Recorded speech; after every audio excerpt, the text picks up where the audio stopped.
नमस्ते मित्रों, गुलाब जैसा खिला हुआ चेहरा, चांद जैसा सुंदर चेहरा बनाने के लिए और पिंपल को हटाने के लिए, जो कील मुहासे हैं उनको हटाने के लिए ऐसी कौन सी यौगिक क्रियाएं हैं, ऐसे कौन से सूक्ष्म व्यायाम और आसन और प्राणायाम हैं जो हमारे इस पिंपल्स को हटा दे और हमारे फेस को, चेहरे को बहुत सुंदर बना दे, ताकि हम कहीं किसी लोगों से मिले तो हम पूरे आत्मविश्वास के साथ मिले, आत्मविश्वास के साथ बोले और हम भी बहुत अच्छी तरक्की करें। तो चलिए दोस्तों, शुरू करते हैं इस वीडियो में।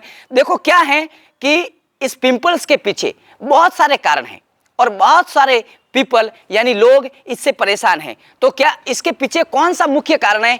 एक तो कारण है कि टीनेज यानी किशोरावस्था के समय हमारे शरीर में हार्मोन चेंज होते हैं, उसके कारण भी पिंपल्स होते हैं। दूसरा जो कारण है उसके पीछे, एक तो अपन पानी कम पीते हैं, तीसरा कारण कब्ज यानी कॉन्स्टिपेशन इसके पीछे कारण है, चौथा फास्ट फूड और जंक फूड इसका कारण है, ऑयली त्वचा इसका कारण है। उसके बाद में लीवर के अंदर जब प्रॉब्लम होती है तब ये हमारे पिंपल्स बहुत सारे होते हैं, और स्ट्रेस, तनाव भी बहुत बड़ा इसके पीछे कारण है। ऐसे कई कारण हैं, उस कारणों को हम बाद में और भी विस्तार से देख लेंगे। अभी फिलहाल उसको ठीक कैसे करें? आपके भी मन में होता होगा कि सर हमें तो बताइए इसका सॉल्यूशन क्या है। कारण तो कोई बात नहीं, हो गया, अब मुझे सॉल्यूशन बताइए। तो सॉल्यूशन ये है, हमारे कुछ सूक्ष्म क्रियाएं हैं, आसन और प्राणायाम हैं। तो हम सूक्ष्म क्रियाओं को करते हैं। बस आपको क्या करना है, मुख के अंदर श्वास को अच्छे से यानी वायु को भरना है। मुंह में वायु को भर के हमें राइट और लेफ्ट ले जाना है और फिर क्लॉकवाइज और एंटी क्लॉकवाइज घुमाना है, इस प्रकार से।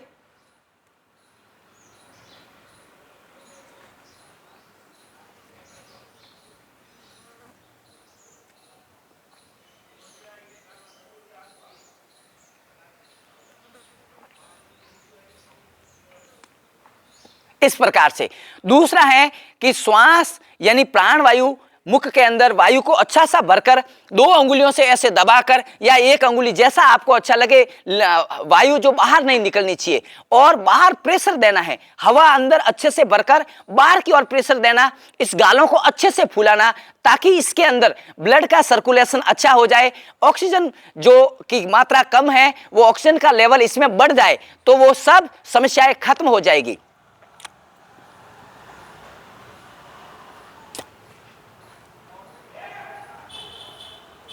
ऐसे आपको कम से कम 2-4 बार, जैसा आपको टाइम मिले वैसा हर रोज करना है। उसके आगे वाली क्रिया में क्या करना है, हमें अंगुलियों को इस प्रकार से मोड़ना है, और ये जो ठोड़ी है इसका आपको इस प्रकार से मालिश करना है। ठोड़ी की अच्छे से मालिश करना है, यानी जब मालिश करेंगे तो यहाँ सर्कुलेशन जो ब्लड का है वो बेहतर होगा, ऑक्सीजन की सप्लाई बेहतर होगी। तो ऐसा जब करेंगे तो धीरे धीरे यहाँ से पिंपल्स धीरे धीरे हटना शुरू हो जाएगा। यदि आपके घर में एलोवेरा है तो एलोवेरा की जेल लगा के भी आप ऐसे कर सकते हो, तो चिकनाहट के साथ में ये हो जाएगा, बहुत अच्छा रहेगा। उसके बाद में नाक को ऐसे पकड़ना और दूसरे हाथ के अंगुलियों से धीरे धीरे ऐसे खींचना, इसको ऐसे मसाज करना। रोजाना आप इसको 5-5, 10-10 मिनट इस प्रकार से जब करोगे तो बहुत ही अच्छा हो जाएगा, पूरा चेहरा चमकने लगेगा, बहुत ही अच्छा हो जाएगा। ऐसा करने के बाद अपन को धीरे धीरे आंखों को क्लॉकवाइज, एंटी क्लॉकवाइज ऐसे घुमाना है। क्लॉकवाइज अच्छे से घुमाना और फिर एंटी क्लॉकवाइज, ऊपर नीचे, राइट लेफ्ट, इस प्रकार से आंखों का भी करना। इसके साथ ही साथ जैसे मुंह को इधर उधर किस प्रकार से करना है, मुंह को ऐसे मोड़ना है, लेफ्ट राइट, मुंह को अच्छे से मोड़ना है। आगे जो अपन क्रिया करते हैं, जो बच्चों वाली क्रिया है, आपने बचपन में ऐसा देखा होगा कि बच्चे गाड़ी चलाने की तरह होठों को इस प्रकार से करते हैं। अभी हम भी बच्चे बनकर गाड़ी चलाते हैं। होठों को ढीला छोड़ना है और श्वास को मुख से बाहर फेंकना है। बाहर फेंकने की ऐसी क्रिया देखते हैं कैसे करना है।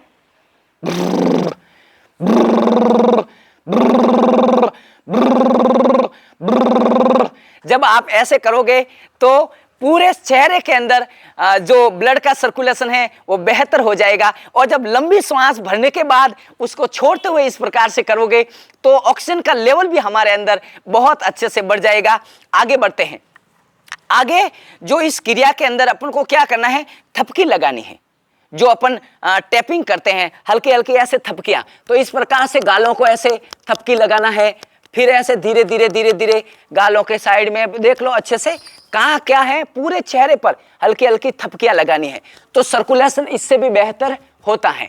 ये इस प्रकार से आपको टैपिंग करना है, थपकी लगानी है, बहुत मुस्कुराते हुए अच्छे से लगाना है और विश्वास करते हुए कि वास्तव में इससे सर्कुलेशन अच्छा होगा, ऑक्सीजन लेवल अच्छा होगा और हमारा चेहरा बिल्कुल सुंदर हो जाएगा। अब अपन आगे बढ़ते हैं, जो कि सबसे इंपॉर्टेंट है वो है प्राणायाम। प्राणायाम से ही इसका बहुत अपने वो काया पूरी एकदम अच्छी हो जाएगी। प्राणायाम से बहुत जबरदस्त रिजल्ट मिलेगा और प्राणायाम के अंदर सबसे अच्छा जो प्राणायाम, जो प्रारंभ का प्राणायाम है वो है भस्त्रिका, जिसमें श्वास लेवल बहुत अच्छा हो जाता है, ऑक्सीजन का लेवल बढ़ जाता है। तो क्या करना है, आप हाथों को ऊपर ले जाते समय भी श्वास भर सकते हो, नहीं तो कोई बात नहीं, आपने हाथों को इस प्रकार से रखा, ध्यान ध्यान मुद्रा लगाई और लंबी श्वास को फेफड़ों के अंदर मुस्कुराते हुए भरा और श्वास को धीरे धीरे छोड़ा, लंबी भरा छोड़ा। और हाथों से भी ऐसे कर सकते हो, श्वास भरते हुए हाथों को ऊपर उठाना, श्वास छोड़ते हुए नीचे, श्वास भरते हुए ऊपर, श्वास छोड़ते हुए नीचे। इस प्रकार से भी आप कम से कम 5 मिनट इसका अभ्यास करें और धीरे धीरे इसको बढ़ाएं। तो जब शरीर में ऑक्सीजन का लेवल बढ़ेगा तो चेहरे पर भी बढ़ेगा और सर्कुलेशन भी बेहतर होगा, तो अपना आप जो फेफड़े भी मजबूत हो जाएंगे और चेहरा भी चमकने लग जाएगा। दूसरा जो प्राणायाम है, और ये सबसे इंपॉर्टेंट प्राणायाम, आप इसको मान के चलो, कपालभाति इतना इंपॉर्टेंट है क्योंकि इसके पीछे जो कॉज है, कॉज में लीवर भी एक बहुत बड़ा कारण है कि लीवर की खराबी के कारण से लीवर में प्रॉब्लम्स हो जाता है और कब्जी रहती है, आंतों के अंदर मल इकट्ठा हो जाता है और हार्मोनल बैलेंस इम्बैलेंस हो जाते हैं। तो उन वापस हार्मोन को बैलेंस करने के लिए, स्ट्रेस लेवल को कम करने के लिए बहुत जबरदस्त कपालभाति है। उस क्रिया को कैसे करते हैं, झटके से श्वास को बाहर फेंकना है, नासिका से, नाक से, नोज से श्वास को, ब्रीथ को बाहर आउट करना है, बाहर फेंकना है, एक्सहेल करना है।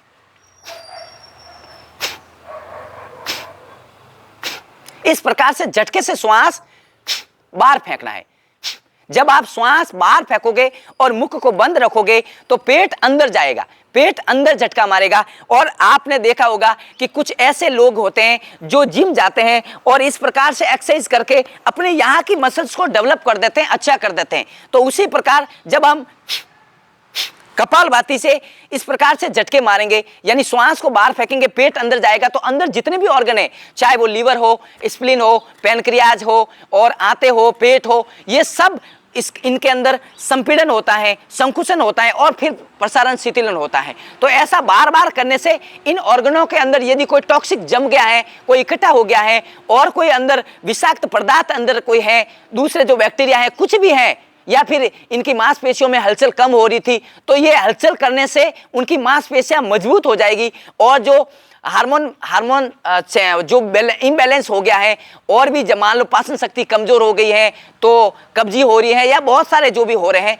वो सब धीरे धीरे ठीक होने लगेंगे। जब ऑर्गन ठीक होगा, जब ऑर्गन का फंक्शन जो सही हो जाएगा, तब अपना आप सब कुछ ठीक होने लगेगा। तो ये कपालभाति कम से कम 4-5 मिनट से शुरू करके धीरे धीरे इसको 15-15 मिनट तक आपको ले जाना है। आगे बढ़ते हैं। तीसरा जो प्राणायाम है बहुत इंपॉर्टेंट, ये भी इंपॉर्टेंट है, जो मैं आपको प्राणायाम बता रहा हूँ, सब इतने इंपॉर्टेंट है कि आप किसी को कम नहीं आंक सकते। सब अपने अपने लेवल से काम करते हैं। भस्त्रिका ने फेफड़ों को अच्छा किया, कपालभाति ने पेट को, इनको अच्छा किया। अब अनुलोम विलोम पूरे सभी नस नाड़ियों को बहुत अच्छा कर देगा, उनके अंदर प्राणवायु की जो मात्रा को है उसको बढ़ा देगा। तो क्या करना है, अपने राइट हैंड को उठाना, जिसमें 2 अंगुलियों को ऐसे दबाना, इसको प्राणायाम मुद्रा कहते हैं, और अंगूठे को राइट नॉस्ट्रिल पर लगाना और लेफ्ट नॉस्ट्रिल से श्वास को अंदर भरना, मुस्कुराते हुए लेफ्ट नॉस्ट्रिल से श्वास को अंदर भरना, फिर लेफ्ट को बंद करके राइट से छोड़ना, फिर राइट से भरना, फिर राइट को बंद करके लेफ्ट से छोड़ना। बारी बारी से लेफ्ट से भरा, राइट से छोड़ा, राइट से भरा, लेफ्ट से छोड़ा। जितना आप लंबी श्वास को भरोगे और लंबी श्वास को छोड़ोगे, उतना ही ज्यादा फायदा है। एक बार इधर से भरा, इधर से छोड़ा, इधर से भरा, इधर से छोड़ा। ऐसा आपको कम से कम अपने सामर्थ्य अनुसार शुरू करना है और धीरे धीरे 5-10 मिनट से लेकर आप आधा घंटा तक भी इस प्राणायाम को कर सकते हो। और इससे तो बहुत सारी और भी बीमारियां खत्म होती हैं, सर से संबंधित और पूरे नाड़ियों से संबंधित जो सर में जो शरीर में दर्द रहता है उस पेन को ये कम करता है। ये पेन किलर है, ये पेन को खत्म करने वाला प्राणायाम है। तो बहुत अच्छा है, इसके रिजल्ट भी बहुत अच्छे हैं। आगे बढ़ते हैं, एक बहुत और भी अच्छा प्राणायाम है जो हमारी पेट की गर्मी को, लिवर की प्रॉब्लम्स को और बहुत सारे शरीर के अंदर जो गर्मी आ जाती है, बीपी बढ़ जाती है, स्ट्रेस आ जाता है, चंचलता बहुत बढ़ जाती है, उन सबको कम करने के लिए सबसे अच्छा प्राणायाम जो कि शीतकारी प्राणायाम। शीतकारी प्राणायाम में क्या करना है, हमें मुख से श्वास बनाए लेकिन दांतों को बीच के मुख से श्वास को भरना, थोड़ा सा अंदर रोकना और फिर नाक से छोड़ना। भरना मुख से है और अंदर थोड़ा रोकना और नाक से छोड़ना है। कैसे करना है देखते हैं। दांतों को बीचना है,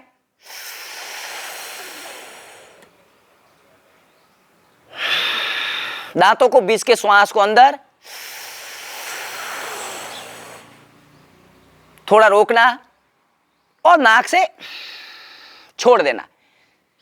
यानी हमें भरना मुख से है, दांतों को बीच के, ताकि अच्छे से श्वास पूरा अंदर आ जाए, पूरा अंदर भरना है और कोई मच्छर भी अंदर न चले जाए सीधा। इसीलिए दांतों को बीच के किया तो हवा अंदर आई, शीतलता प्रदान होगी। आप करोगे तो पता चल जाएगा। तो जो अल्सर होता है पेट में, चाले, एसिडिटी बहुत सारी समस्या होती है, वो उसमें भी ये फायदा करता है। तो बहुत जबरदस्त है ये पिंपल्स के लिए, हमारे शरीर में शीतलता लाने के लिए। आगे बढ़ते हैं। अब कुछ आसन है, बिना आसनों के काम अधूरा है। इसलिए ऋषि जो पतंजलि हैं उन्होंने यम नियम के बाद आसनों को महत्व दिया है। तो यम नियम आसन, तो आसन में क्या क्या करना है। आसन में बहुत अच्छा, इससे ऐसा हमारा चेहरा खिल जाएगा। तो आसनों के अंदर आपको वज्रासन में सर्वप्रथम आना है। ऐसे पैरों को मोड़ के आपको रखना है, अंगूठे अच्छे से मिले हुए, बिल्कुल कमर गर्दन सीधी। और फिर क्या करना है, श्वास भरते हुए दोनों हाथों को अच्छे से ऊपर खींचना है, ऊपर उठाना है, अपर बॉडी को पीछे की ओर थोड़ा ले जाना है और श्वास छोड़ते हुए मुस्कुराते हुए धीरे धीरे सामने, बिल्कुल हाथों को आगे और ललाट को टच कर देना है, हथेलियों को टच करना है, फिर कोहनियों को भी टच कर देना है और श्वासों को नॉर्मल रखना है। थोड़ी देर इस अवस्था में बने रहना है, थोड़ी देर इस अवस्था में बने रहना है और फिर धीरे धीरे श्वास भरते हुए ऊपर वापस रिलैक्स। इसको कम से कम 4 से 5 बार करें। और जिनको बीपी हाई है उनको इसमें कम ही करना है, ये ज़्यादा नहीं करना है उनको। वैसे ये नींद के लिए भी बहुत अच्छा है और माताओं बहनों के लिए तो ज़बरदस्त है, ये इतना ज़बरदस्त है। तनाव, टेंशन से लेकर डिप्रेशन से लेकर काफ़ी समस्याओं में ये फायदा करता है। बाकी चेहरे में ये सर्कुलेशन बढ़ाता है, ऑक्सीजन के लेवल को, उसके साथ साथ ब्लड सप्लाई को अच्छा करता है। तो ये पूरा माइंड, बाल का झड़ना करना, ये सब ठीक हो जाता है। आगे बढ़ते हैं। बहुत प्यारा आसन, और ये आसन आप ये समझो कि आसनों का राजा भले ही शीर्षासन है, लेकिन शीर्षासन से ज्यादा कम भी ये नहीं है। आप ये समझो कि ये उसके जस्ट बाद वाला आसन है, वो सर्वांग आसन। पूरे बॉडी के सभी अंगों को, सर्वांग पूरे अंगों को ये प्रभावित करता है, यानी स्वस्थ करता है, मस्त करता है, पूरे सर्कुलेशन को बेहतर कर लेता है। ऐसे आपको सीधा सोना है। सीधा सोने के बाद क्या करना है, बस हाथों को साइड में अच्छे से रखना, पंजे मिलाना और धीरे धीरे श्वास भरते हुए पैरों को, दोनों पैरों को उठाना। श्वास भरते हुए धीरे धीरे उठाना, फिर एक बार श्वास छोड़ दो, फिर श्वास भरते हुए पूरे शरीर को ऐसे कमर पर हाथ रखते हुए, हथेलियां रखते हुए पूरे शरीर को ऊपर उठाना और श्वासों को फिर नॉर्मल रखना। थोड़ी देर इस अवस्था में बने रहना जहां तक आपका सामर्थ्य है।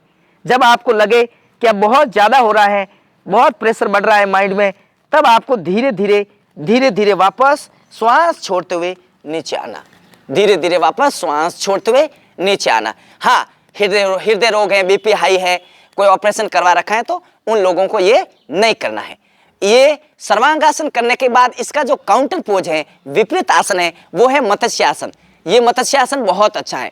कोई ये मत्स्यासन कर सके तो करना, नहीं तो मैं अभी आपको सरल मत्स्यासन भी बताऊंगा, वो करके भी आप इसका काउंटर पोज करोगे तो इसके सर्वांग आसन के साइड इफेक्ट नहीं होगा, यानी कुल मिला के उसके नुकसान नहीं होगा, फायदा ही फायदा होगा। इसको नॉर्मल श्वासों के साथ बस थोड़ी देर बने रहना है, करना है और फिर धीरे धीरे वापस रिलैक्स कर देना है। नहीं तो फिर ये सरल मत्स्यासन कर लेना, बिल्कुल हथेलियों को ऐसे थाइस के नीचे, जंघाओं के नीचे ऐसा डाल देना, फिर श्वास को भरना और गर्दन को इस प्रकार से आपको उठाना है, मस्तिष्क को लगाना है, फेफड़ों को उठाना है और कमर को उठाना है, मुस्कुराते हुए बस इसी अवस्था में सामान्य श्वासों के साथ बने रहना है। कुछ देर बने रहने के बाद फिर धीरे धीरे वापस श्वास को छोड़ते हुए रिलैक्स वापस। उसके बाद शवासन करना है, बिल्कुल सो जाना है और ऐसा सोचना है कि मेरा पूरा शरीर स्वस्थ हो रहा है, मस्त हो रहा है, मेरा जो चेहरा है वो चमक रहा है, चांद की भांति, इस पुष्प की भांति बिल्कुल चमक रहा है। और परमात्मा की कृपा हमारे भौतिक माता पिता से लेकर, गुरु से लेकर, हमारे इष्ट देवी से लेकर, कुलदेवी से लेकर सबकी कृपा मुझ पर बरस रही है। बहुत ही अच्छा लग रहा है। और मतलब कुल मिला के ऐसा समझना है कि हमारी शरीर के अंदर, मन के अंदर जितनी भी नकारात्मकता है सब बाहर जा रही है, सब रोग खत्म हो रहे हैं, सभी व्याधियाँ उपाधियाँ सब खत्म हो रही हैं, आदि व्याधि उपाधियाँ सब खत्म हो रही है और सकारात्मकता बढ़ रही है। और साथ ही साथ में पूरे शरीर को ढीला छोड़ते हुए फिर बाद में श्वासों पर ध्यान देना है और ऐसा भी सोचना है कि मैं तो अजर अमर अविनाशी हूँ, ये जो शरीर पड़ा है ये नश्वर है, ये दृश्य भले ही है, ये नश्वर है, मैं तो अविनाशी हूँ, मेरा कोई विनाश थोड़ी ना होता, मैं तो अजर अमर अविनाशी हूँ, मैं तो परमात्मा का, ईश्वर का अंश हूँ, उन्हीं का पुत्र पुत्री हूँ। इस भाव से बहुत अच्छा लग रहा है, उनकी कृपा मिल रही है। यानी सकारात्मकता अंदर डेवलप करना और ऐसा सोचना कि मेरा क्रोध कम हो रहा है, खत्म हो रहा है, मार्गांतरीकरण हो रहा है और मेरा अहंकार से लेकर जितना भी ईर्ष्या, द्वेष और भय, डर है सब अवगुण खत्म हो रहे हैं और सद्गुणों का विकास हो रहा है। यानी हृदय के अंदर प्रेम, दया, करुणा का भाव, श्रद्धा, विश्वास, समर्पण का भाव, अहिंसा, सत्य का भाव से लेकर जितने भी सद्गुण हैं वो सब विकसित हो रहे हैं।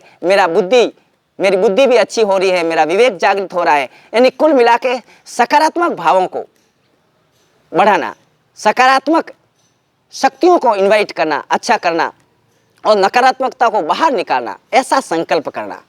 और फिर पूरा शरीर जब रिलैक्स हो जाए, जब बहुत अच्छा लगने लगे, हल्का लगने लगे, फिर आराम से हाथों की पैरों की उंगलियों को हिलाना, आसपास के वातावरण के प्रति सजग होना और लेफ्ट करवट लेते हुए मुस्कुराते हुए धीरे से बैठना और फिर जो परिवर्तन आया है बस उसको महसूस करना, प्रसन्नता के साथ महसूस करना, परमात्मा को धन्यवाद देना, ईश्वर को धन्यवाद देना, गुरु को धन्यवाद देना और फिर धीरे से हथेलियों को रब करना, आंखों पे लगाना, चेहरे पे मलते हुए, बहुत अच्छे से मलते हुए, मुस्कुराहट के साथ ये अनुभव करते हुए कि मेरा चेहरा बहुत अच्छा हो चुका है, मेरा पूरा शरीर अच्छा हो चुका है, मेरा मन बिल्कुल शांत हो गया है। बहुत बहुत धन्यवाद। ओम।